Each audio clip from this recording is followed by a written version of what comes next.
안녕하세요. 성공취업 엑스파일 시청자 여러분. 저는 취업 스피치 강사 안정영입니다. 겨울방학 잘들 보내고 계시죠? 이제 이런 얘기를 좀 하는 것도 너무 좀 무색할 만큼 여러분들 취업 준비를 잘 하고 계시리라 생각하고요. 오늘 여러분들과 같이 또 직무 스피치, 직무 스토리 관련해서 또 내용들 한번 나눠보도록 하겠습니다.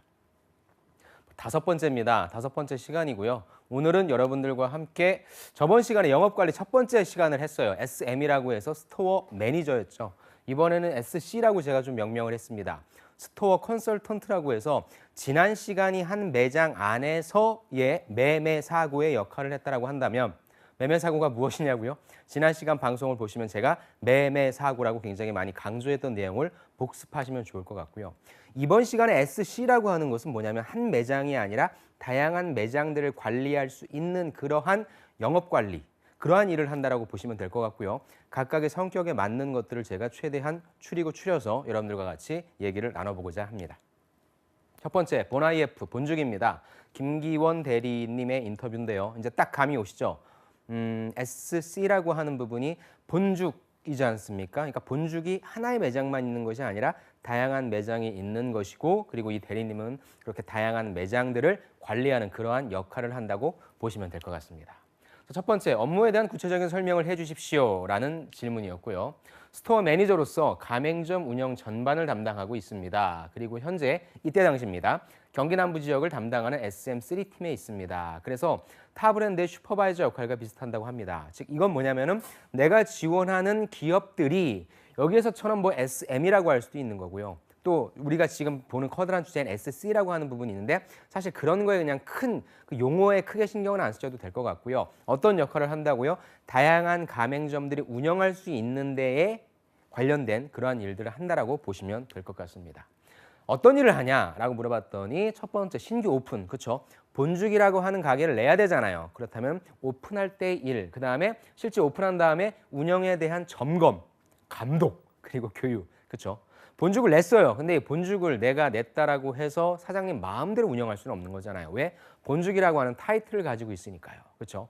우리 성공취업 엑스파일도 역시 마찬가지죠. 수많은 취업 강사들이 나와서 강의를 하고 있는데 내가 하고 싶은 강의를 한다라고 하는 것이 아니라 성공취업 엑스파일이라고 하는 어떤 컨셉 하에서 강의를 하는 것과 똑같은 개념이라고 보시면 될 것 같습니다.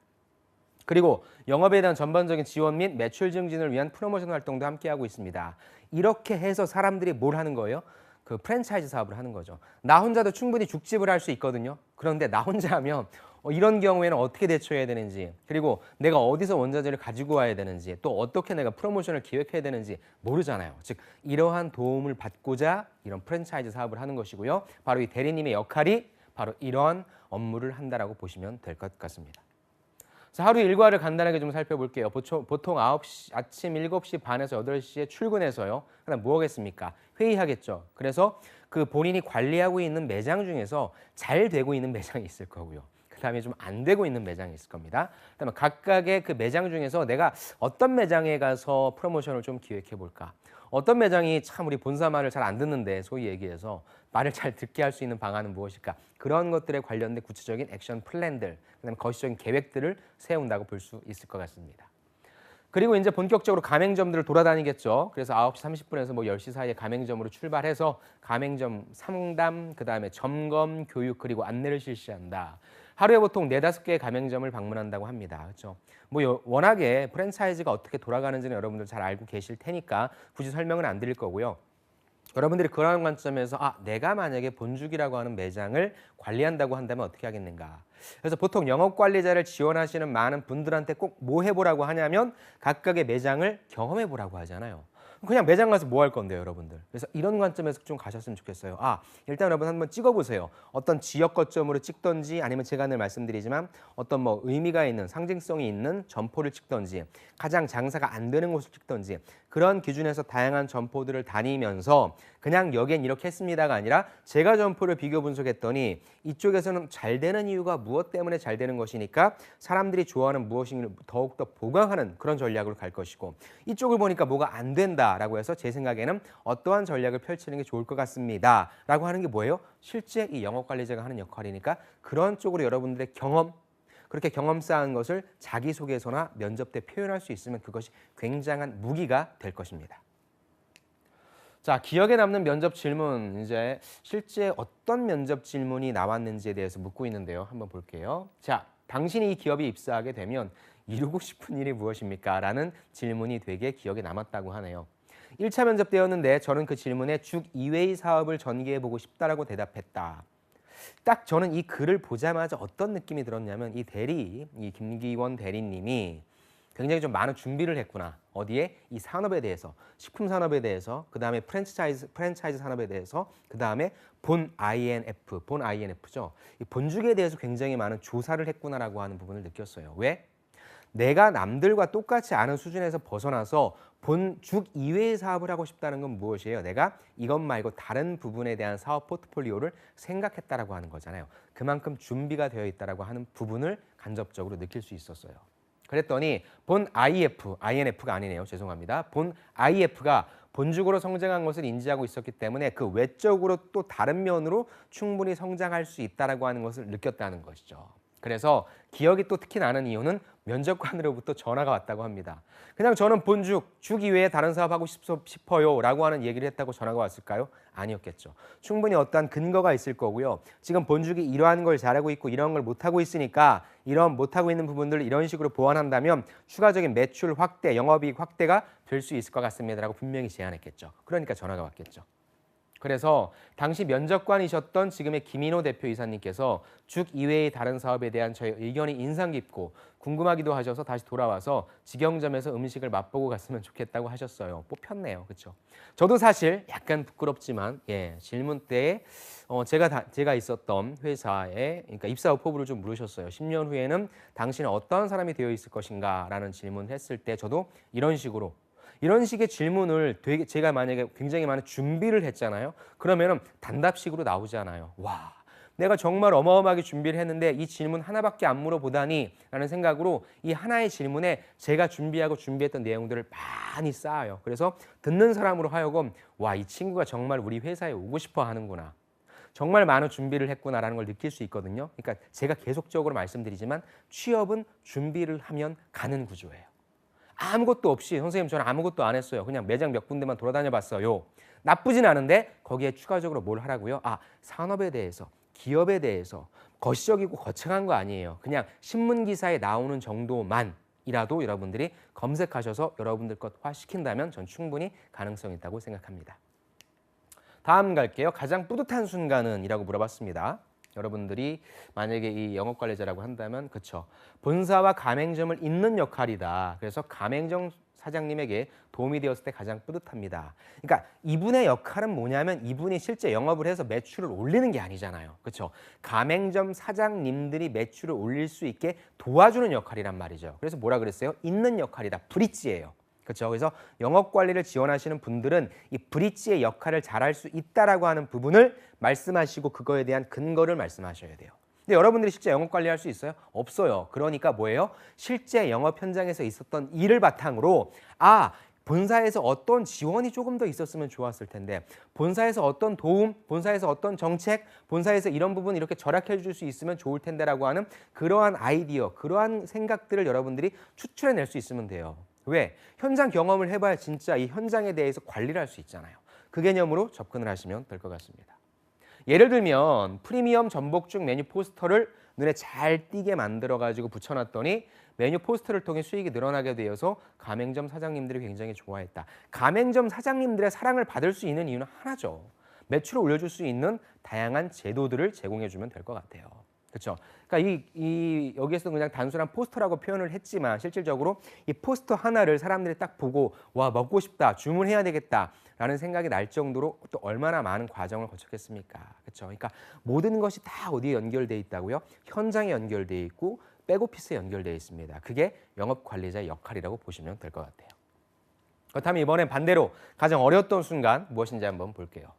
자, 프로모션을 가맹점주가 거절할 때죠. 그렇죠? 제일 어렵죠. 좋은 기획과 함께 가맹점 사장님의 의욕이 더해져야 좋은 결과가 나올 수 있다. 가장 힘든 일이죠. 제주에도 이제 영업관리자, SC 하시는 분들이 많아요. 제자분들도 있고. 근데 이분들이 가장 크게 이제 힘들어하는 게 뭐냐면 어차피 본사에 방침이 정해져 있어요. 그리고 저도 본사 소속의 직원이기 때문에 본사에서 얘기하는 부분들을 제대로 전달할 수 있어야 되거든요. 근데 이게 생각보다 쉽지 않아요. 그냥 우리가 소위 얘기해서 까라면 까라고 했을 때 깔 수 있는 구조가 아니잖아요. 또 요즘에 특히 본사에서의 갑질이라고 하는 그런 사회적 이슈라는 부분도 많이 발생할 수 있기 때문에 어떻게 하면 서로가 윈윈할 수 있는 구조를 제대로 설명해서 제대로 설득해서 가장 좋은 결과가 나올 수 있을지를 고민하는 것이 가장 힘든 역할이라고 볼 수 있는 것입니다. 이 과정에서 본사 방침과 가맹점 사장님과의 의견이 달라 충돌할 때가 굉장히 많습니다. 그렇죠? 이러한 경우에는 다른 매장의 긍정적인 결과값을 통해 설득하여 관철시키겠다라고. 저 이거 굉장히 좋았어요. 왜냐하면 여러분들이 실제 면접장에서 이런 질문 받을 수 있거든요. 아니 본사의 말을 듣지 않는 가맹점주가 있다. 당신이라면 어떻게 설득하겠는가? 이렇게 얘기하는 것이죠. 예, 저라면 일단 왜 가맹점주 분이 이렇게 반대하시는지 그 이유를 먼저 듣겠다. 어차피 매뉴얼은 정해져 있으니까요. 들은 다음에 뭐예요? 어떤 설득을 해요?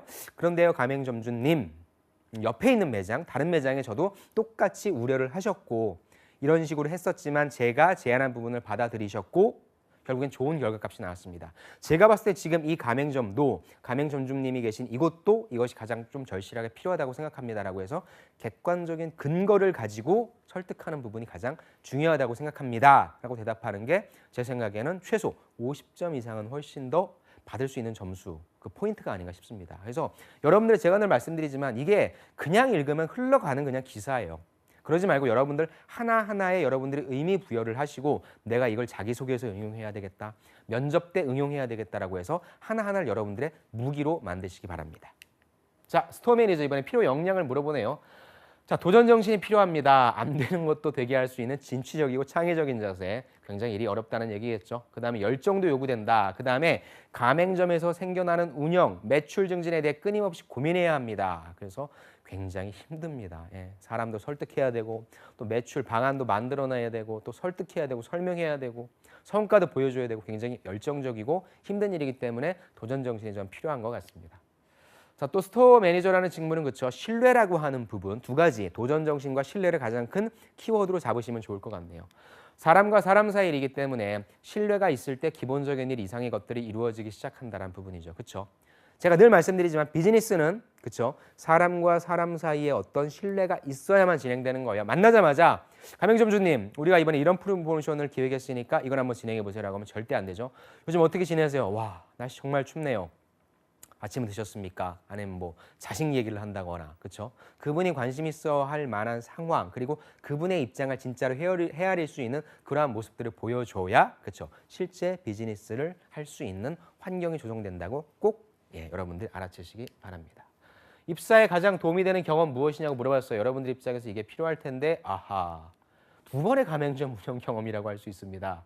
직접 체험한 이 경험에서 우러나오는 이야기를 했다. 근데 실제 여러분들이 가맹점 운영을 할 수는 없을 것 같아서 저는 이게 여러분들한테 바로 쓸모는 없을 것 같고요. 다시 관점을 달리한다면 여러분들이 이러한 가맹점에서 일했던 경험을 어필하면 그 부분은 충분히 가능할 것 같습니다. 그 이유는 제가 앞부분에 말씀을 드렸고요.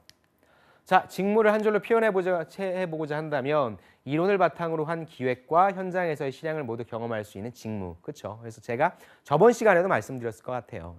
결국에는 내가 사장인 거예요. 내가 실제 기획한 부분을 실행해보고 그거에 대한 성과값을 바탕으로 거기서 나오는 피드백을 바탕으로 다시 한번 또 다른 기획을 해보고 계속 돌아가는 부분이죠. 이런 면에 있어서의 어떤 직무를 한 줄로 표현한 부분입니다. 직접 실행해서 일어나는 어려움도 느낄 수 있고요. 가맹점과 피드백을 통해서 문제를 해결해 나갈 수 있다라는 부분이다. 자, 업무 수행에 있어서 필수 전공은 무엇이냐? 뭐 영업관리 전공이 필요하겠습니까? 자, 행정학을 전공하셨다고 하네요. 하지만 역시 매장을 운영했었던 경험, 여러분들은 매장에서 일했었던 경험이라고 대체해도 돼요. 그 다음에 외식업 프랜차이즈의 경험을 쌓는 것도 도움이 많이 됩니다. 저도 그래서 여러분들한테 꼭 추천드리죠. 아르바이트를 기왕에 할 것이면 첫 번째 대기업 프랜차이즈 식당에서 해라. 그 이유는 첫 번째 대기업이기 때문에 무엇이 있어요? 매뉴얼이 있죠. 두 번째는 뭐예요? 누구나 다 알잖아요. 본죽을 모르는 사람이 없잖아요. 제가 본죽에서 아르바이트를 했습니다. 죽 이야기에서 아르바이트를 했습니다. 죽 이야기는 뭐 어딘가에 있는 죽집이겠죠. 그것보단 본죽에서 한 부분이 훨씬 더 낫겠죠. 자, 머스트헤브 아이템, 본사 방침과 가맹점 사장님과의 의견이 달라 충돌할 때가 있다. 그래서 다른 매장의 긍정적인 값을 가지고 난 설득하겠다라고 하는 부분 여러분들 꼭 면접장에 가지고 가시기 바랍니다. 두 번째, 그쵸? 우리가 이제 또 FC 하면 빼놓을 수 없는 게 바로 편의점이 되겠죠. 편의점 중에 코리아 세븐이 그 잡코리아 좋은 일 연구소에 또 인터뷰한 내용이 있어서 제가 가지고 왔습니다. 여성분이네요. 자, 영업 부문은 무엇을 하는 곳이냐? 편의점의 영업 부문 무엇을 하는 곳입니까? 상품과 서비스로 FC들이 모여서 함께 일하는 곳이다. 여기서 FC는 필드 컨설턴트라고 얘기를 하네요. 자, 넘어가겠습니다. 가맹점포들의 매출 향상을 통해서 경영주들의 수익을 증대, 똑같죠? 아까 본주기랑 똑같아요. 기본 4원칙을 지킨다. 이런 부분도 여러분들이 자기소개서에 가져가면 좋을 것 같아요. 친절해야 된다. 청결해야 된다. 선도 관리가 뭐 유통관리, 그 유통기한 관리라고 보시면 될 것 같아요. 선도 관리해야 된다. 상품 구색 및 진열이다. 그래서 여러분들이 편의점 GS가 됐건 뭐 CU가 됐건 세븐일레븐이 됐건 요 기본 4원칙이라고 하는 것을 여러분들이 딱 자기소개서에 명시를 해준다면 조금 더 이 친구가 편의점에 관심이 있구나라고 파악할 수 있겠죠. 아무튼 이렇게 기본 4원칙을 잘 지켜서 고객에게 최상의 서비스를 제공해서 고객들이 하나 살 거 두 개 사고 싼 거 살 거 비싸게 산 거 이렇게 해서 편의점 내 매출을 증대시킬 수 있게 하는 것이 바로 FC의 역할이다라고 보는 것이죠.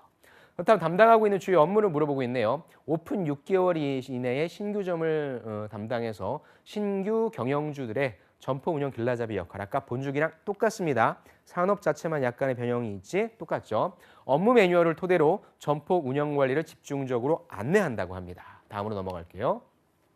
그래서 뭘 하냐? 점포를 점검하겠죠. 그렇죠? 그다음에 개선점 공유, 또 주요 관리 지표. 너무나 좋은 말들이 많이 나와 있어요. 무엇입니까? 매출, 푸드, 신상품, 행사, 발주 지도 이런 것들을 계속적으로 체크한다는 부분이죠. 그래서 이것들을 바탕으로 결국에 뭐예요? 점포의 손익을 개선해서 이익을 극대화시킨다. 역시 마찬가지잖아요. 내가 물건을 직접 파는 게 아니야. 내가 손님들한테 프로모션하는 것이 아니라 뭐예요? 가맹점주들이, 여기선 경영주라고 하네요. 이 경영주 분들이 실질적으로 업무 운영을 잘할 수 있도록, 그렇죠? 영업을 잘할 수 있는 그런 다양한 부분들을 서포팅한다라고 보시면 될 것 같아요. 하루에 여러 개의 점포를 순회하는데, 그죠? 각기 다른 점포에서 출근하고 퇴근한다. 그래서 오전에는 계점별 전일자 데이터 점검을 통해서 푸드 및 기본 행사 상품 발주 점검을 경영주에게 안내한다. 우리가 앞에 본죽을 보니까 이제 어떤 내용인지 아실 것 같아요. 자, 넘어가겠습니다.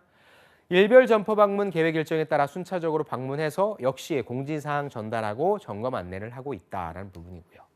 자, 그렇다면 FC가 되기 위해서 갖추어야 할 역량은 무엇이냐라고 바로 물어봤네요. 자, 아까 그분은 도전정신이라고 했고요. 이분 같은 경우에는 다양한 상황에 맞는 능력과 소양이 필요하다. 일단 외향적이어야 된다. 그리고 적극적인 성격이어야 된다. 왜? 많은 사람들을 만나서 설명해야 되고 그 다음에 설득해야 되니까 당연히 사람 만나는 것들을 즐겨야 하는 외향적이고 적극적이어야 되겠죠. 하지만 때로는 꼼꼼하고 차분한 성격의 빛을 발할 때가 많다. 왜요? 편의점 내에 얼마나 많은 상품들이 있습니까, 여러분? 그렇죠?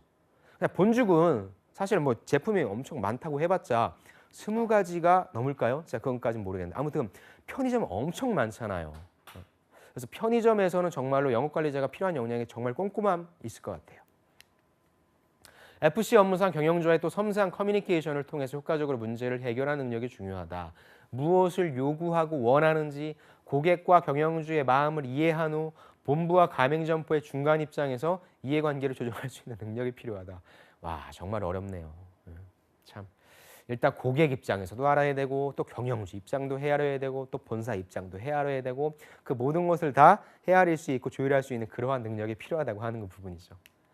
자, 점포와 본사를 연결하는 이분은 통신원이라고 했네요. 아까 그분은 브릿지, 그렇죠? 잇는 역할이라고 했는데 그래서 역시 본부의 지침을 정확하게 안내해야 되고요. 또 점포 운영 방향에 대해서 빠르고 신속한 업무 처리가 중요하다는 말씀을 하십니다. 자, 이게 되게 좀 재밌더라고요. FC가 갖춰야 할 역량 중에서 두 가지로 나눴어요. 첫 번째는 본부 입장이에요. 즉 본사 직원으로서 어떻게 돼야 되냐면 점포의 매출과 데이터 실적을 기준으로 FC 업무의 성과를 판단한대요. 즉 나의 정량적인 부분을 얘기를 해줘야 된다는 것이죠. 아무리 일 잘하고 점포 그 경영주들과 사이가 좋아도 각각의 점포들이 매출이 나오지 않는다면 나는 무능한 사람이 되는 부분인 거죠. 그래서 본부 입장에서 봤을 때 나는 철저하게 이런 데이터 실적 정량적인 부분으로 판단되기 때문에 주의를 해야 되고 반대로 점포 경영주 입장에서는 어때요? 점포의 문제점을 빠르고 신속하게 해결해주는 부분이 결국엔 경영주의 만족도를 좌우한다는 부분이죠. 그래서 이 부분도 실제 업무를 해본 분만 얘기할 수 있는 부분이니까 여러분들도 이거 잊지 않고 여러분들의 자기소개서나 면접에서 응용하셨으면 좋을 것 같아요. 그래서 점포의 문제와 불만을 빠르게 일단 해소를 시켜야 되겠죠. 그런 다음에 경영주랑 자연스럽게 신뢰가 쌓이겠죠. 그렇게 해서 점포 운용의 의지를 기반으로 점포의 매출을 상승을 시킨다면 최고의 FC로 자리매김할 수 있을 것이다. 이론은 너무 쉬운데 진짜 얼마나 어렵겠습니까? 또 하나의 점포만 해도 막 머리가 아플 거고 참 힘들 텐데 이걸 다양한 점포에서 해야 돼서 또 그 부분도 좀 정말 좀 힘들 것 같습니다. 자, FC의 매력과 힘든 점이 바로 나왔네요. 먼저 매력부터 한번 살펴볼게요. 그랬더니 소비 패턴 변화 속에서 사물과 사람을 대하는 보는 시야가 넓어졌고 특히나 변화하는 트렌드 대응과 유행을 미리 앞장서 볼 수 있는 눈이 생긴 것이다. 예전에 편의점은 그냥 진짜 24시간 운영한다라고 하는 분, 그리고 좀 비싸지만 아까도 말씀드린 것처럼 24시간 운영하니까 비싼 값을 할 수밖에 없다라는 그게 편의점의 의미였는데 정말 점점점 편의점이 어때요? 여기 나와 있는 것처럼 트렌드 대응이 되게 빨라요. 일본 같은 경우에는 편의점이 편의점이 아니죠. 동네 주민센터. 그렇죠? 그런 개념으로까지 가고 있거든요.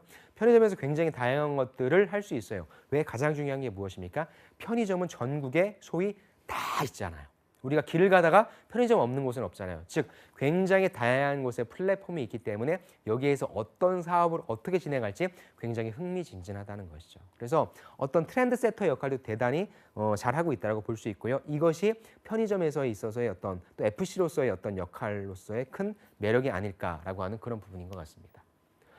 그래서 내가 변화하고 있는 트렌드를 한번 예측해보고 그렇다면 이걸 이렇게 해보는 게 어떨까라고 추천해서 우리 점포만의 마케팅 기획을 통해서 반응 또 그걸 바로 내가 체험해볼 수 있다라고 하는 부분이 좋다라고 얘기합니다. 24시간 운영하는 편의점이기 때문에 항상 점포에서 발생하는 사건, 사고 대응이 가장 큰 이슈긴 하죠. 그래서 예를 들어 점포 시설이 고장났다라든지 또 가장 중요한 게 전산 오류 났다라든지 그다음에 고객 클레임 등 다양하고 예기치 못한 그런 상황이 발생했을 때 이런 것들을 해결할 수 있는 능력 물론 중요하긴 한데 이 부분도 힘들다고 얘기하는 부분이죠. 그래서 편의점을 지원하시는 분들은 꼭 문제 해결 능력 예기치 못한 상황에서 어떻게 해결할 것인지에 대해 어떻게 대처할 것인지에 대해서도 꼭 준비를 하셔야 될 것 같습니다.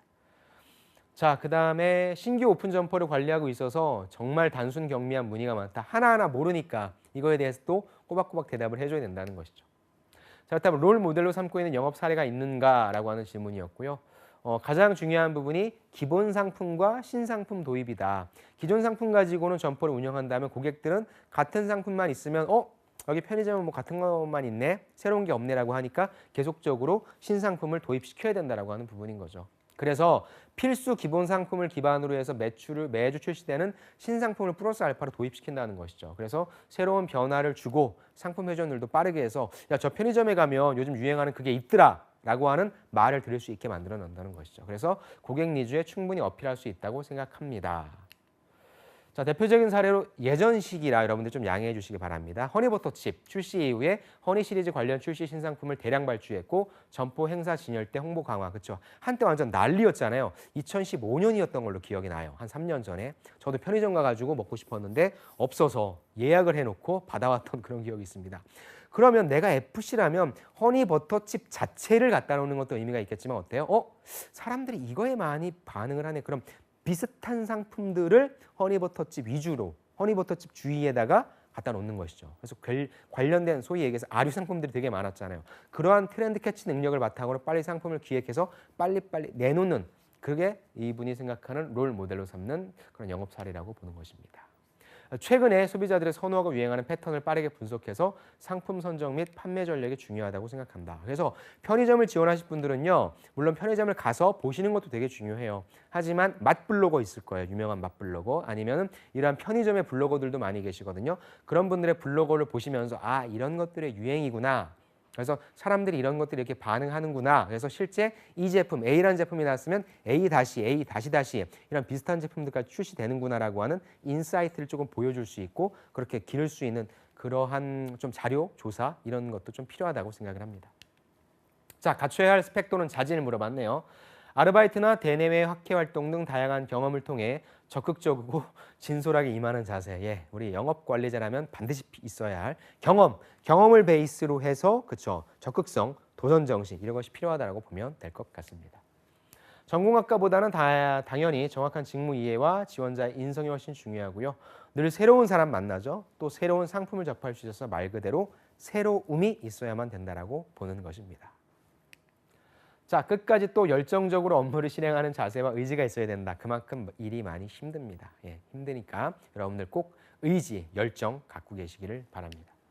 자, 머스트 해브 아이템 갈게요. 결국에 본부 입장에서는 나는 점포의 매출과 데이터 실적을 바탕으로 평가를 받는 부분인 거고 점포 경영주 입장에서는 빨리 이분들의 문제를 해결해 줄 수 있는 이런 역할을 해야 된다. 즉 둘 다의 입장에서 각각의 입장에서의 자질이 조금 다르고 내가 어떻게 준비해야 될지에 대해서 여러분들이 파악하는 시간으로 가져가셨으면 좋겠습니다.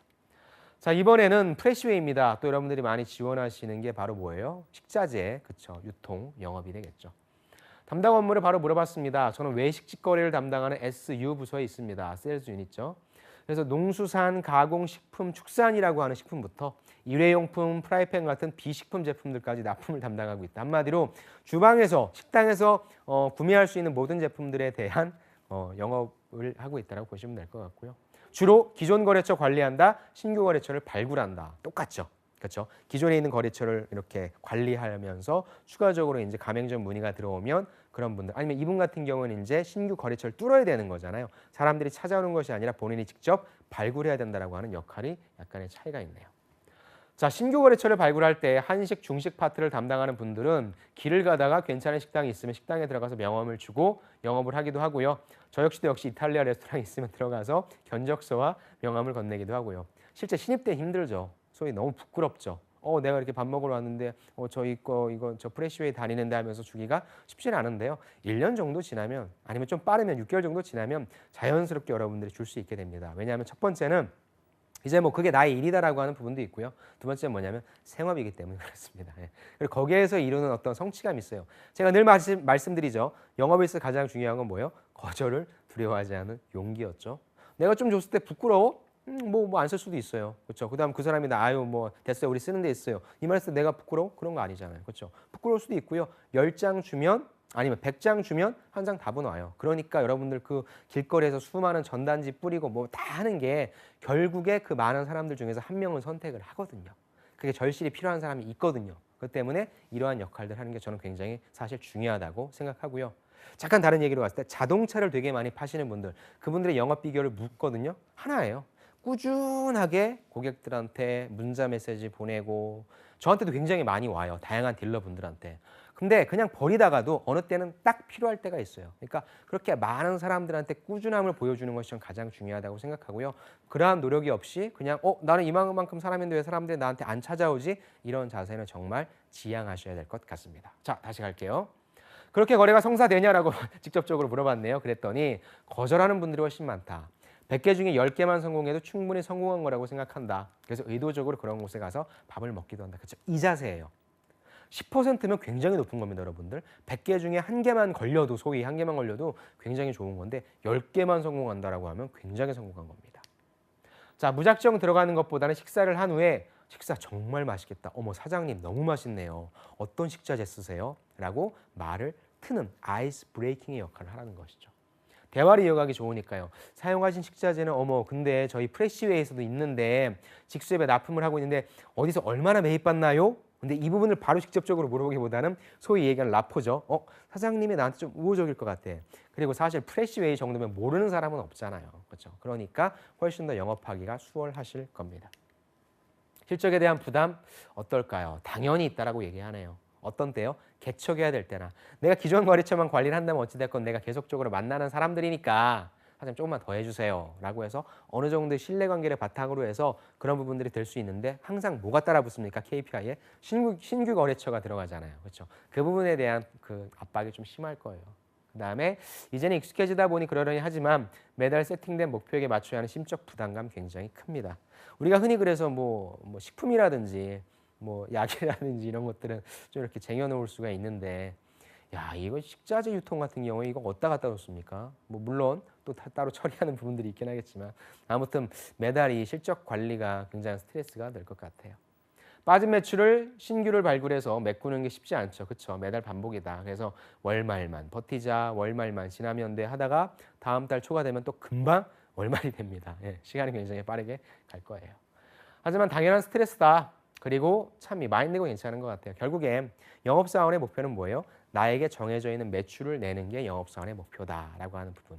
참 신기한 게 마인드 세팅을 어떻게 하느냐에 따라서 진짜 아무것도 아닌 것 같은데 그래 할 수 있어 잘 될 거야 라고 생각하는 사람과 야, 이거 뭐 누가 되겠어? 내가 명함을 뿌린들 뭘 얘기를 한들 되겠어? 라고 하는 사람의 성과는 굉장히 차이가 나고요. 궁극적으로는 이런 분들이 인생이 뭐 제가 긴 삶을 산 건 아니지만 많이 이렇게 차이가 많이 나더라고요. 왜냐하면 그게 삶을 대하는 태도이기 때문입니다.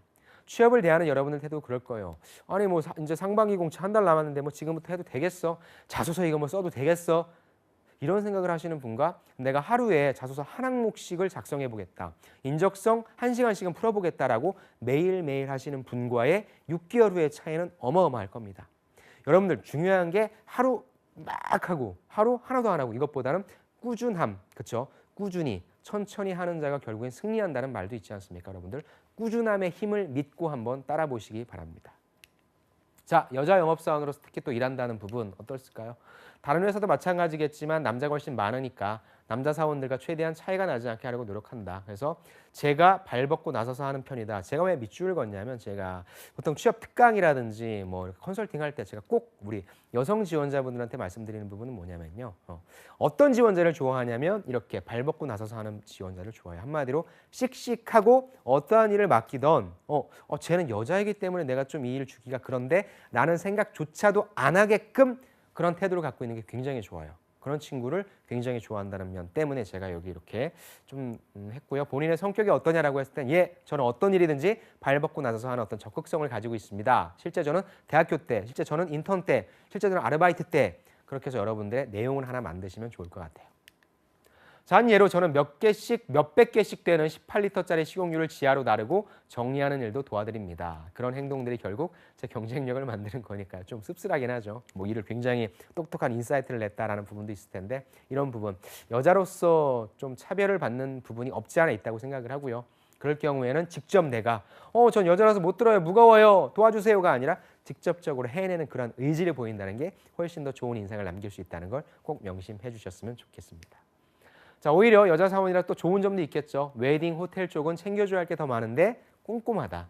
그래서 처음에는 꺼리는 분도 계시지만 거래를 하다 보면 만족하는 분이 더 많다. 그래서 오히려 더 좋아하는 분들도 많다니까 어느 일정 한계점이라고 하죠. 그 부분만 탁 넘게 되면은 결국에 훨씬 더 큰 보답이 있을 수 있다라고 하는 부분을 말씀하시는 것 같습니다. 뿌듯했던 적은 언제냐라고 했더니 웨딩홀이나 호텔 월 매출 규모가 크지 않았어요. 그래서 처음에는 뭐 밀가루만 가공식품만 이런 식으로 납품을 시작합니다. 하지만 이렇게 시작을 하다가 오랜 기간 거래하다 보면 다른 식자재는 이제 납품을 하기 시작하는 거죠. 그렇죠? 이게 영업의 시작인 것 같아요.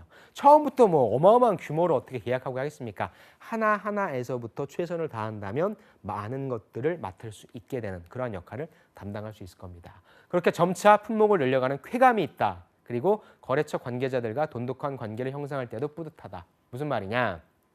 일반 식당 사장님 같은 경우에 처음에는 굉장히 많이 꺼리죠. 또 여자니까 아유 뭐 이걸 여자분이 하시나 뭐 숙녀분이 하시나 뭐 이렇게 하다가도 친해지면 정말 잘해주죠. 그래서 내가 직접 들고 가야 하지만 사장님이 나오셔서 들어줄 경우도 많고 그러니까 그러한 어떤 소소한 재미가 있다라고 하는 거예요. 그래서 얼굴에 철판 깔고 부딪힌다라고 하는 부분인데 좀 이렇게 여러분들 표현하시면 안 될 것 같고요. 제가 인터뷰에 있는 그대로 따왔습니다. 제가 뭘 변형한 건 아니고 그러니까 그만큼 어떠한 것에도 두려움 갖지 말고 적극적인 자세로 임하자라고 하는 걸 파악하셨으면 좋겠어요. 그래서 그 사람들을 제 사람으로 만드는 게 제일 중요하니까요. 와, 이분은 아마 지금 이때 한 3년 차 정도 된 것 같은데 이제 완전 자리 잡은 그런 분인 것 같습니다. 여러분 느껴지시죠? 보통 분이 아니시다. 쉽게 흔들리진 않겠다. 여러분들도 이러한 인상을 자기소개서나 면접장에서 주셔야 돼요. 그래야만 저 친구는 여러분들이 식자재 산업에 대해서 너무 잘 알기 때문에 뽑을 수도 있겠지만 특히 영업관리 쪽은 그것보다도 다 필요 없어요. 일단 저 친구가 진짜 모르는 곳에 가서 우리 식자재를 어떤 것이다라고 이렇게 설명하고 설득할 수 있을까? 그다음에 힘든 상황이 왔을 때 포기하지 않고 큰 목표를 세우고 하나하나 실행해서 달성해낼 수 있는 그런 가능성이 있을까? 의지가 있을까? 끈기가 있을까? 그런 것들을 본다는 것입니다. 그런 것들이 느껴지셔야 돼요. 그것이 여러분들이 취업 준비의 가장 궁극적인 목표입니다. 자, 영업직무만의 매력은 무엇이냐고 물었더니요. 영업사원으로 일을 해보고 안 해보고 엄청 차이가 크죠. 그래서 결국에 가장 많이 하잖아요. 결국에 최전선에서 고객들을 만날 수 있는 자리다라고 하는 부분이었죠. 3년 동안 3년 하셨네요. 영업을 해보지 않고서 상품 기획, 물류 시스템 구축을 다른 일을 한다는 건 어려울 것 같다. 왜? 현장에서 듣는 소리를 반영해 시스템을 구축하는 게 맞는 거잖아요. 그렇죠? 책상머리에 앉아서 전 이렇게 표현을 하지만 책상머리에 앉아서 기획을 한다? 말도 안 돼요. 현업을 모르고 현업의 실상을 모르고 고객들이 무엇을 좋아하는지도 모르고 고객들이 무엇을 안 좋아하고 무엇을 바꿔달라고 하는지를 모르고 기획을 한다는 건 말도 안 되잖아요. 그러니까 여러분들이 신입사원 때 영업관리로 들어가는 거 괜찮아요. 일단 문도 넓고요. 거기에서 마음껏 한번 해보세요. 그리고 나서 여러분들이 역량을 좀 발휘하셔서 여러분들이 백오피스로 들어오시고 싶으면 기획이 됐건 마케팅이 됐건 이런 직무도 충분히 담당하실 수 있으리라고 저는 생각합니다. 업무 강도 어떨까요? 운전은 레이서 수준이에요. 그렇죠? 굉장히 운전을 많이 하시겠죠. 내부 업무가 없는 건 또 아니니까 또 들어와서 일을 하기 때문에 퇴근이 늦어지기도 하는 건 사실입니다. 이건 뭐 어느 산업의 영업관리직이건 간에 똑같은 내용일 것 같고요. 주량도 세야 하나 이 부분도 많이 궁금하죠. 그랬더니 꼭 그렇지만은 않다. 입사 초에 회식 자리를 하지만 나는 많이 다녔다. 멘토님이 이 자리 저 자리 데리고 다녔다. 그땐 그게 참 힘들다고 생각했는데 이제 와서 생각해보니 그게 큰 자산이 된 것 같아요. 그래서 요즘에 이제 저는 이제 컨설팅을 하니까 여러분들을 만나잖아요. 근데 확실히 또 저 때와는 또 이 세대 차이가 있어서 싫으면 싫다라고 분명하게 얘기를 하더라고요. 근데 저는 가급적이면 회식 자리는 내가 술을 먹지 않더라도 가셨으면 좋겠어요. 왜냐하면 회식도 결국은 업무의 연장이고요. 내가 술을 안 먹는다고 저는 술 안 마십니다라고 딱 자르기보다 우리가 흔히 면접관과 대화하라고 하는데 그 어려운 점이 있나? 이걸 잘 알고 있나? 아니요, 전 모르겠습니다. 없습니다라고 하면 단절되잖아요. 상대방을 존중하지 않는 느낌이 드니까 여러분들 회식 가셔서 술을 드시지 않더라도 그 자리에 앉아서 어떤 얘기를 하는지 조금은 공식적인 얘기보다는 조금 더 마음에 있는 얘기도 할 수 있는 부분이고 야, 난 사실 니들이 좀 이렇게 해줬으면 좋을 것 같다. 니들은 어떤 부분이 좀 서운했니? 라고 해서 뭐 술 한잔 들어갔을 때 좀 쉽게 나올 수 있는 얘기들 하면서 아, 사람들이 이런 생각을 하고 있구나. 우리 팀장님이 이러한 고민을 하고 있구나를 알아챌 수 있는 자리니까 저는 가급적 참여하시고 또 가급적이면은 내 시간이고 뭐 그렇지만 남들을 위해서 좀 쓰는 여러분들의 것들을 좀 사용해 주는 그러한 좀 시간으로 삼으셨으면 좋을 것 같아요. 왜냐하면 술자리만큼 쉽게 친해질 수 있는 자리도 없다. 그 다음에 어색하고 어렵던 분도 안면을 트고 인사를 나누는 그런 시간이기 때문입니다. 여러분들이 실제 영업사원이 뭐 회사 사람들과 술을 먹는다거나 그런 시간보다도 결국에는 시간도 없어요. 그렇죠? 다 거래처 사장님들 만나야 되잖아요. 그래서 그 사람들과 술을 먹는다기보다는 들어와서 어떻게 하면 우리 조직에 더 나은 성과를 발휘할 수 있을지에 대한 고민을 그렇죠. 공식적인 자리에서 해도 좋지만 그렇게 좀 허심탄회하게 얘기할 수 있는 자리가 결국은 회식 자리일 가능성이 크니까 그렇죠. 가능성이 높으니까 여러분들이 그런 자리를 꼭 빼지 않으셨으면 저는 좋겠습니다. 자, 그 다음에 이분 같은 경우에 입사 후 1년까지는 무조건 7시까지 나오겠다는 목표도 있어서 나는 또 그걸 지켰다. 전 이게 굉장히 좀 좋은 것 같아요. 결국엔 여러분들의 이미지가 입사한 다음에 한 짧은 기간에 여러분들의 이미지가 판명이 나요. 아, 쟤는 어떤 애라고 딱 회사 사람들 머릿속에 인식이 되기 때문에 이런 식으로 약간 좀 타이트한 그리고 가장 중요한 부분이 근태거든요. 근태 시간 지키는 거. 그러니까 특히 출근 시간 지키는 게 되게 중요하니까 출근 시간을 정해 놓으시고요. 특히 또 그런 것도 많이 시험해 보세요. 뭐 이제 위에는 팀장님들이 술 일부러 늦게까지 먹게 한 다음에 그 다음 날 몇 시에 출근하는 것도 테스트 하니까 여러분들이 이렇게 좀 원칙을 세우셔서 꾸준하게 이런 것들을 지켜나가는 모습을 보여주시는 것도 전 되게 좋을 것 같습니다. 자, 입사를 위해 준비한 스펙 볼게요. 대단한 스펙은 없었어요. 토익, 토스도 전부였고 점수도 높은 편이 아니었어요. 전공도 사학과, 정치외교학과 복수 전공이었어요. 따로 취업 스터디도 안 해봤어요. 이야, 뭐 제대로 한 게 없다라고 얘기를 하네요. 후배들에게 조언을 합니다. 자기 스스로 브랜드를 잘 만들어야 한다고 생각합니다. 또 자기 브랜드에 대한 자신감을 가져야 된다. 주눅 들지 않아야 된다. 이 회사에 이렇게 도움이 된다며 당당하게 자신을 어필할 수 있어야 된다. 여러분 어때요? 이분을 전 만난 적도 없어요. 뭐 CJ니까 제 후배가 되겠죠. 만난 적도 없는데 여러분들이 지금 이분의 인터뷰한 내용만 봐도 어때요? 어떤 친구인지 알 수 있을 것 같죠. 그렇죠? 스스로를 알아야 된다. 자신감, 주눅 들지 않아야 된다. 당당하게. 그래서 본인이 생각하는 본인의 이미지, 모습이 글로 써도 나오고요. 결국에 면접장 가서도 어떤 식으로 면접을 받는지 제가 보지 않았지만 알 수 있을 것 같습니다. 그래서 뽑혀서 입사 3년 차까지도 잘 버텨내고 있는 것 같습니다. 자, 본인 스스로에게 또 자신감이 있다면 다 따라올 것이다. 그래서 앉아서 공부하는 것도 좋지만 밖에서 사람들 많이 만나고 거기서 배우고 성장해라라고 하는 굉장히 일반적이고 굉장히 당연한 팁을 주고 있습니다. 이게 답이 있는 거예요, 여러분들. 그렇다고 뭐 학교 공부를 게을리해라 이런 얘기는 아닙니다. 현장에 답이 있으니까 현장에서 하는 걸 두려워하지 말고 적극적으로 부딪혀봐라 라고 저는 말씀을 드리고 싶네요. 자, 머스트헤브 아이템.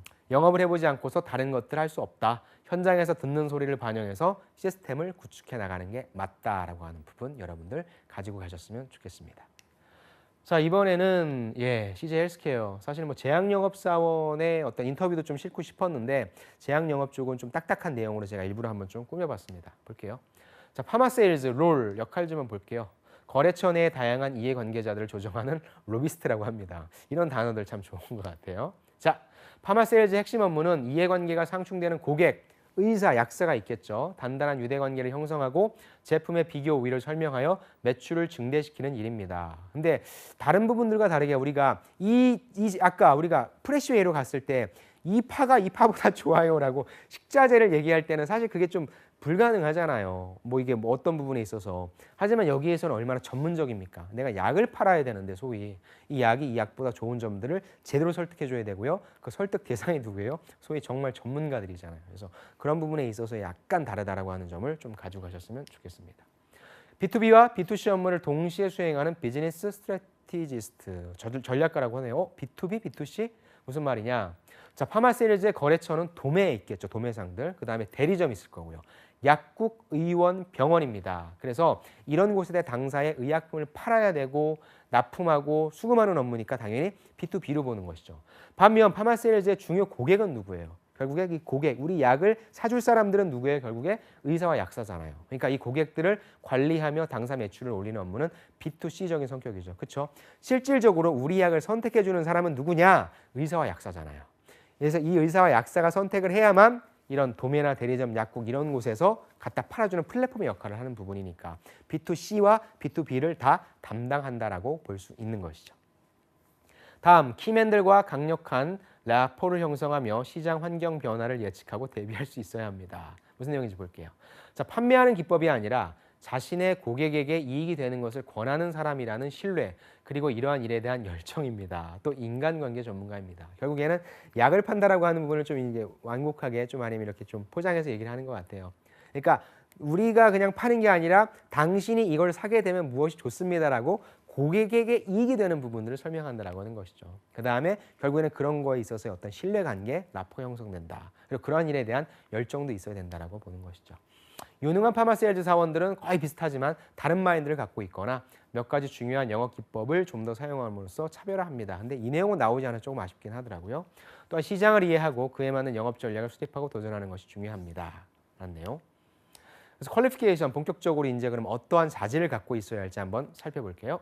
자, 의약품의 판매를 촉진하기 위해서 제품 및 주요 질환군에 대한 지식이 필요합니다. 왜? 내가 설득해야 되는 대상이 전문가이니까. 자, 파마세일즈 사원들은 질환으로 고통받는 환자들의 삶의 질을 개선하는데 작게나마 도움이 되는 일을 담당하고 있다. 지원 동기로 굉장히 많이 나오는 내용이겠죠. 그래서 업무를 수행하기 위해서 당사 제품의 특장점뿐만 아니라 경쟁품의 정보와 특장점도 알고 있어야 그래야 왜 니네 회사 걸 써야 되라고 얘기했을 때 경쟁사 대비 무엇이 더 훌륭하기 때문입니다라고 얘기할 수 있어야 되잖아요. 그래서 여러분들이 제약 영업을 지원하시는 분들은 꼭 뭐 해야 돼요? 자사 제품에 대해서 어떤 제품이 제일 잘 나가는지 또 어떤 제품이 다른 제품 대비 경쟁력이 있는지 없는지를 꼭 파악하셔야 될 겁니다. 또 전문가들이기 때문에 우리 제품 사는 분들이요. 업무상 의사소통이 가능한 정도의 약학 지식이 필요하고요. 그래서 매일 공부하죠. 그 다음에 시장과 질병이 변화하는 만큼 지속적인 자기 개발도 요구된다라고 하는 부분입니다. 머스트헤브 아이템 좀 짧게 넘어왔어요. 판매하는 기법이 아니라 자신의 고객에게 이익이 되는 것을 권하는 사람이라는 신뢰, 이 부분이 자기소개서 상에 여러분들 좀 쓰였으면 좋을 것 같고요. 제가 잠깐 실제 컨설팅 사례를 통해서 제약영업 사원이 가장 필요한 자질이라고 얘기해야 될까요? 말씀을 드리자면 뭐냐면 실제 여러분들이 가게 되면 그렇죠. 여러분들의 거래처를 좀 많이 받으실 거예요. 받으시면 이제 그 거래처를 뭐 개인 의원이 됐건 개인 의원으로 가실 확률이 가장 높고요. 그런 곳에 가셔서 이제 거래처를 담당하시는데 가장 중요한 역량이 무엇인지 제가 보니까 실질적으로 가장 중요한 역량이 이제 병원에서 많이 어디 뭐 워크숍을 가거나 그런 거 하잖아요. 그러면 그런 것들을 전반적으로 다 총체적으로 아우를 줄 아는 행사 기획자가 좀 되어야 돼요. 그래서 우리 이쪽 그 의사분과 이쪽 간호사분들은 어떠한 컨셉의 걸 좋아하시니까 뭐 어떤 곳에 가서 어떤 장소에 가서 어떤 프로그램들을 기획하고 그렇죠. 그다음에 이 병원에 있어서의 지금 고객들이 어떠시니까 어떤 뭐 음료 아니면 뭐 어떤 커피 아니면 어떤 뭐 편의시설 이런 것들을 한번 제안해 볼 수 있어야 되고 한마디로 병원에서 내가 담당하고 있는 병원에서 그 환자분들이 찾아오셨을 때 와, 이 병원 괜찮다라고 하는 내용들을 전반적으로 컨설팅해 줄 수 있는 능력이 굉장히 필요합니다. 왜? 나에게 약을 권해줄 수 있고 나에게 조금 더 싸게 약을 권해줄 수 있는 분들은 너무 많아요. 그러니까 이런 것들은 기본 베이스로 가져가시고요. 플러스 알파로 그럼 나는 여기에 추가적으로 어떤 정성적인 부분을 줄 수 있을까? 아니면 다른 사람이 주지 못하는 어떤 부분을 줄 수 있을까를 한번 고민해 보시는 것도 좋을 것 같고요. 실제 이제 제약 영업사원분들이 써놓으신 그런 글들을 한번 보시는 것도 여러분들이 준비하시는 데 도움이 될 것 같습니다. 저는 일부러 여기에 좀 약간 안 좋은 내용들도 많이 있어서 일부러 여기에는 좀 이런 공식적인 내용, 형식적인 내용만 좀 담았음을 양해를 부탁드립니다. 자, 이번에는 저번 시간에 우리가 짧게 좀 봤어요. 이제 세 번째로 이제 CS, CRM이라고 해서 고객 관리인 부분. 즉, 직접적으로 돌아다닌다라고 하기보다도 고객 만족을 위해 어떻게 하는 부분인지, 직접적으로 돌아다니면서 고객 만족을 하는지, 아니면 전화를 통해서 고객 만족을 하는지에 대해서 간략하게 또 살펴볼게요. 자, 저번 시간에 잠깐 봤죠. 한국철도공사의 서울본부 영업처 박진현 씨의 내용입니다. 어떤 업무였는지 기억나시나요? 그러니까 역을 관리하시는 분이에요.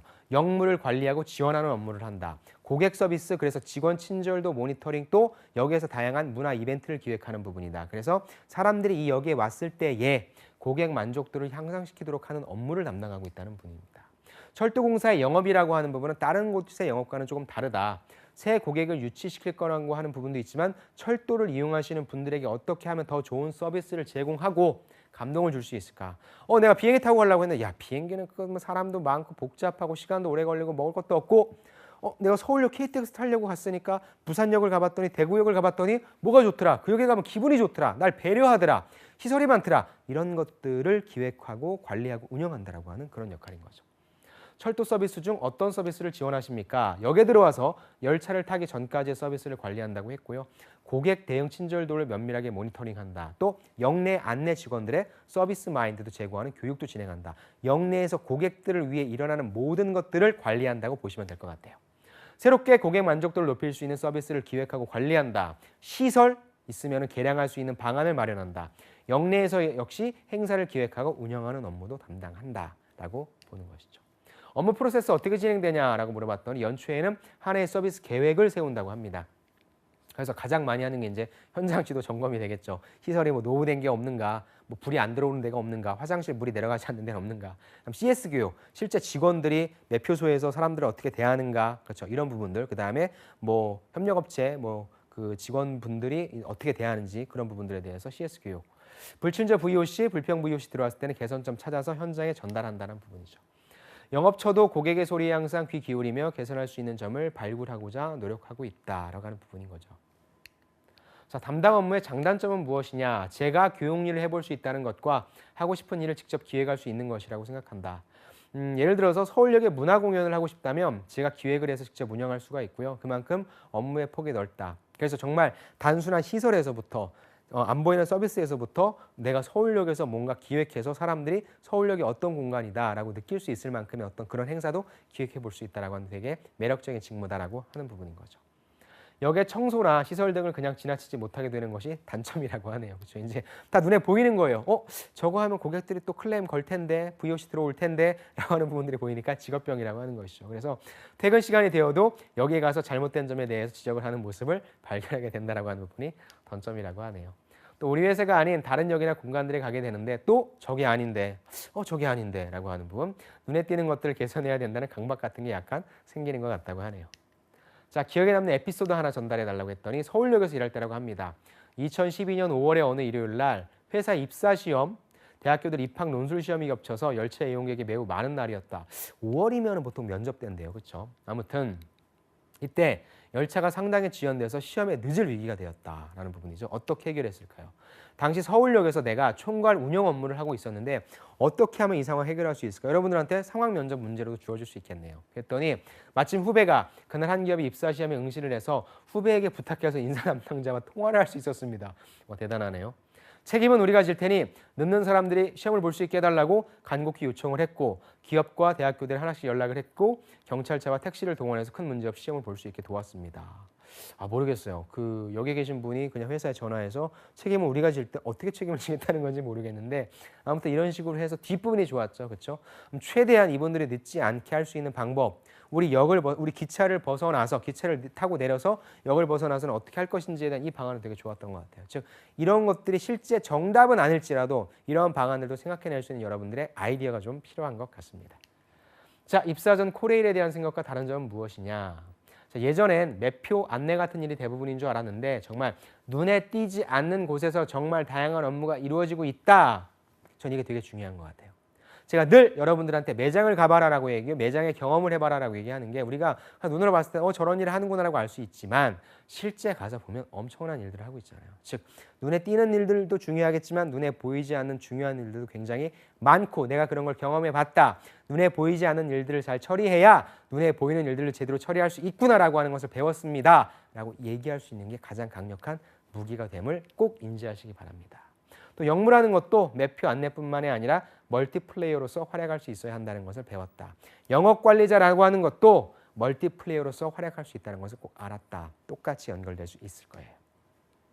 또 뭘 할 줄 알아야 되냐면 CPR, 심폐소생술 당연하죠. 소화기 AED 사용법, 또 영어나 중국어도. 여러분 그러니까 이런 것들까지 할 수 있다면 굉장히 경쟁력이 있을 수 있겠죠. 왜? 다양한 고객들, 불특정 다수의 다양한 고객들이 내 매장에 와서 내가 관리하는 매장에 와서 어떤 일이 벌어질지 모르니까 이런 것들까지 저는 가지고 있습니다. 대비책을 갖고 있습니다라고 얘기한다면 훨씬 더 큰 경쟁력이 되겠죠. 또 풍선 아트나 마술 공연을 배운 적도 있습니다. 정말 열심히 사신 것 같습니다. 이분은. 자, 고객 서비스 직무 그렇다면 가장 필요한 역량은 무엇이냐라고 했더니 경력보다는 현장에 대한 이해와 배려가 중요하다. 역시 이분도 마찬가지입니다. 그래서 우문현답. 미련한 질문에 현명한 대답 이런 게 아니라 우리들의 문제는 현장에 답이 있다. 많이 들어보셨을 거예요. 이러한 사자성어, 그렇죠? 현장에서 어떤 이런 용어를 사자성어로 표현한 이런 부분들 여러분들이 써주시거나 면접 때 말씀해 주시면 조금 더 나은 결과를 볼 수 있을 나은 영향을 주실 수 있을 것 같아요. 현장에서 답을 찾기 위해서 더 발로 뛰고 더 많은 고객들을 만나고 더 깊게 고민하는 과정에서 좋은 답이 나올 수 있기 때문입니다. 그래서 적극적인 태도가 가장 중요하다고 생각합니다. 결국에 여러분들이 갖춰야 될 역량은 다 똑같잖아요. 자, 열차에 대한 이해, 역에 대한 이해가 중요하다. 열차를 많이 타보는 것을 추천한다. 그래야 좋은 점, 아쉬운 점을 발견할 수 있다. 개선점 찾아낼 수 있다. 여기에 다 들어가 있는 것 같아요. 선생님, 영업 관리하려면 어떻게 해야 돼요? 첫 번째, 많은 매장 가봐.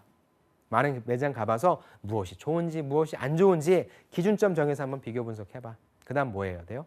네가 지금 당신이 지원한 이 기업 그리고 더 나아가서 이 산업에 대해서 한번 조사를 해봐. 그걸 이해를 얼마나 하고 있는지 트렌드가 무엇인지 입으로 얘기할 수 있어야 돼. 그 정도까지 준비를 해봐 라고 한다면 그게 여러분들 취업 준비가 될 겁니다. 그 내용이 많아지면 자소서에 쓸 수 있는 내용도 탄탄해질 거고요. 면접 때 얘기할 수 있는 내용도 풍성해질 것이라고 저는 생각합니다. 머스트헤브 아이템, 경력보다는 현장에 대한 이해와 배려가 더 중요하다. 우문현답이라는 말이 있다. 우리들의 문제는 어디에 답이 있다? 현장에 답이 있다라는 말씀 여러분들 꼭 응용하셨으면 좋을 것 같습니다. 자, 이제 직방입니다. 직방의 회원관리팀 이용현 매니저의 그 내용이 아마 좀 마지막이 좀 될 것 같은데요. 제가 천천히 한번 살펴보도록 하겠습니다. 어떤 업무냐라고 봤을 때 직방이죠. 광고주가 누구겠어요? 결국에는 공인중개사들이겠죠. 직방에다가 계속적으로 무언가 줘야 되니까 신규 중개사무소를 유치해야 된다. 똑같죠. 그리고 전국 8,000개의 중개사무소와 커뮤니케이션 하면서 전반적인 회원 관리 업무를 수행하고 있다. 즉 이분의 영업 관리는 뭐예요? 직접 돌아다니면서도 할 수 있겠지만 어느 정도 직방의 위치가 올라가 있으니까 인지도가 올라가 있으니까 우리도 부동산을 사람들이 우리 부동산으로 안 들고 직방을 통해서 보니까 공인중개사분들이 직방을 이제 전화를 하는 것이죠. 그래서 이런 식으로 영업을 하는 것이고 이런 식으로 영업 관리, 회원 관리를 하는 것이죠. 자, 직무 선택 계기. 자, 다른 회사의 영업 조직이 오직 매출만이 성과의 지표라고 생각하고 개인별 성과에 초점을 맞추지만 직방은 그렇지 않았다. 서비스 이용자, 광고주, 시장을 위해 필요하다고 판단하는 정책을 설득하고 실행하는 조직이라고 하는데 사실 이 부분에 대한 설득은 되지 않아서 똑같은 거예요. 여러분들. 딱 봤을 때 설득이 돼요. 여러분들 자소서에 저는 이러한 사람입니다 라고 얘기하는 부분이 있어 다음 나올 내용은 뭐겠어요? 이거에 대한 근기를 얘기해 줘야 된다는 부분을 말씀드리고 싶네요. 다시 넘어갈게요. 저는 이전에 다니던 직장에서도 역시 매출이 인격이다라는 말이 나올 정도로 오직 매출, 성과에만 집중을 했었는데 직방 회원관리팀은 그렇지 않다라고 하네요. 아무튼 모르겠어요. 아무튼 거기에서 새로운 영업 방식에 큰 매력을 느꼈다고 합니다. 어떤 경험이 그렇다면 지금 회원관리 업무에 도움이 됐냐라고 물어봤더니 중개사분들과 커뮤니케이션 잦은 만큼 다양한 사람을 만나본다라고 하는 부분인 거죠. 그래서 예전에 저는 백화점 여성 의류층에서 관리자로 근무했다. 핵심적인 것이죠. 그래서 다양한 연령대의 판매원 및 브랜드 영업 담당자들과 소통을 했던 경험이 현재 업무에 가장 큰 도움이 되고 있다는 부분인 거죠. 또 서비스 업종에서 일해본 경험도 있다. 중개사분들 중에서 연령대가 높으신 분들은 스마트폰과 컴퓨터를 이용해서 고객들을 쓰고 있는데 실제 이런 것들을 대응해야 되는 사람이 스마트폰과 컴퓨터를 모르면 안 되니까 이런 분들에 대한 어떤 지도, 어떤 교육도 필요하되겠죠. 그래서 그런 면에 있어서 나의 광고주가 모르면 안 되잖아요. 그러니까 서비스 마인드 또한 필요하다고 얘기를 하고 있는 것입니다. 필요 역량은 무엇이냐라고 물어봤더니 커뮤니케이션 능력인 것 같아요. 왜냐하면 중개사분들의 연령대가 정말 다양하고요. 원활하게 소통하려면 아무래도 커뮤니케이션 능력, 특히나 또 이거는 직접적으로 대면에서 하는 것보다도 전화를 통해서 얘기하는 부분이 있기 때문에 보면서 얘기를 하면 나의 비언어적인 측면도 얘기해서 아, 이 친구가 어떤 식의 의도가 있구나 알 수 있는데 전화기를 통해서만 하면은 어때요? 목소리만 들으면 뭐라고 하는지 그 의도를 정확하게 알아차릴 수 없기 때문에 정말 회원 관리, 특히 전화로 하는 회원 관리에 있어서는 커뮤니케이션 역량이 정말 중요하다고 볼 수 있을 것 같아요. 필요하다고 판단하는 정책을 실행하고 설득하는 조직이 또 회원 관리인 만큼 합리적인 근거, 논리로 상대방을 설득할 수 있는 능력 또한 필요한 역량이다. 영업 관리자는 잘 알아야 돼요. 회사의 방침을, 우리의 어떤 규정을. 그래서 이걸 잘 이해하고 있고 잘 설명해야 되고요. 궁극적으로 한 방으로 잘 설득해야 됩니다. 그렇죠? 머스트헤브 아이템입니다. 아까 얘기했죠. 힘든 부분이 많음에도 불구하고 항상 친절하게 가르쳐준다면 회사에서 꼭 칭찬해달라고 하셨다. 궁극적으로 영업직이 됐건 영업관리직이 됐건 회원관리직이 됐건 뭐예요? 그렇죠. 꾸준한 친절함이 좋을 것 같아요. 네, 그다음에 우리 가맹점주분들이, 우리 어떤 경영주분들이 나에게 끊임없이 컴플레인을 하고 그래도 아니면 나를 정말 시도 때도 없이 괴롭힌다 할지라도 잘 모르셔서 그럴 때 있어서 꾸준하게 잘 가르쳐준다면 궁극적으로 우리 회사를 선택할 수 있는 가능성이 높다는 것이죠. 오늘 이렇게 우리가 두 번째 SC, 스토어 컨설턴트에 대해서 배웠는데요. SM과 크게 다르지는 않은 것 같습니다. 아무튼 큰 역량은 다르잖아요. 이 산업이 어떻게 진행되고 있는지를 파악하시면 될 것 같고요. 가장 중요한 부분 여러분들의 경험을 최대한 많이 하셔서 잘 설명할 수 있게 그리고 잘 설득할 수 있는 그런 역량, 그런 비슷한 경험들 여러분들이 많이 하시고 모으셔서 여러분들 취업 준비에 잘 응용하시길 바랍니다. 오늘도 긴 시간 들어주셔서 감사드리고요. 다음 시간에도 다른 직무 스토리로, 다른 직무 타파를 통해서 여러분들의 직무를 도와드리겠습니다. 여러분들 성공 취업을 기원하며 오늘도 열심히 하신 여러분들을 응원합니다. 감사합니다.